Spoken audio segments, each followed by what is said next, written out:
Kuartal kedua pertumbuhan negara dikatakan naik 7%. Sahabat tahu kan, masyarakat kita sangat limit sekali pengetahuannya. Memang selama 20 tahun ini cara memimpin negaranya seakan tidak meminteri rakyat tetapi malah membodohi rakyatnya. Jadi data 7% ini salah? Ya enggak, bukan salah. Data itu benar 100%. Tetapi pemahaman masyarakat yang awam, terutama pengagum pejabat-pejabat saat ini, salah memahami arti naik 7% itu yang memang digiring ke arah tidak paham. Demikian juga oposisi. Itulah mengapa New Mind tidak impress dengan oposisi, tidak mau gabung dengan oposisi, karena memang aneh dan gak paham bernegara semua. Semuanya politikus, bukan negarawan. Sisanya barisan pasukan yang dikatakan penjual agama yang kalah dengan mereka yang pakai kampanye kebinekaan yang didukung dengan cuan yang besar. Begitu angka 7% kuartal kedua naik, oposisi bengong. Gak ngerti atau malah nuduh data tersebut hoax. Sementara pengagum pejabat mengatakan tuh naik kan, hebat kan pejabatnya. Sementara realita tetangga seputaran dan orang jauh sebelum PPKM sudah berat ekonominya. Sekarang lebih gak muter lagi, nambah sekarat, butuh oksigen. Kok gak ada yang naik? Begini melihatnya, biar makin paham bahwa New Mind mencoba memberikan pemahaman cara cerdas bernegara. Naik 7% itu year on year, paham? Nggak peduli. Gini kita ilustrasikan. Tahun lalu minusnya 1,9%.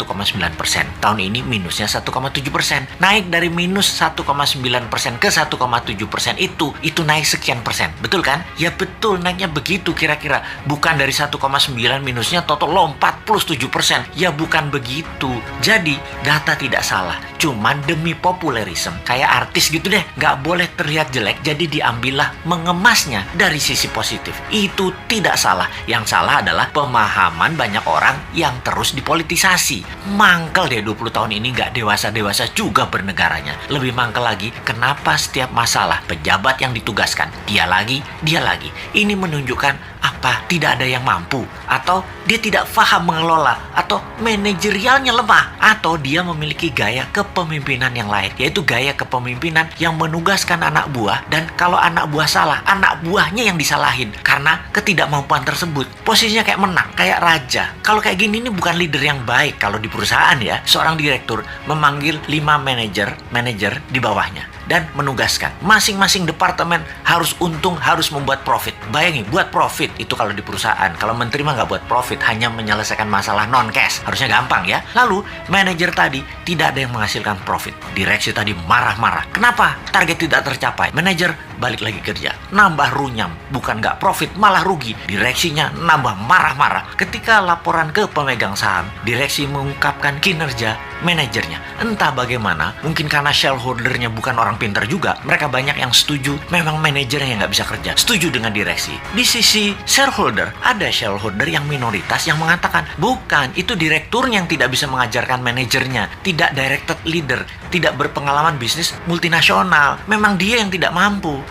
Malah ribut sesama pemegang saham dan berusaha membeli saham milik minoritas dengan harga murah. Lalu diusahakan yang beli adalah investor asing, dan yang minat adalah investor dari Tiongkok yang memang mitra dagang perusahaan tadi.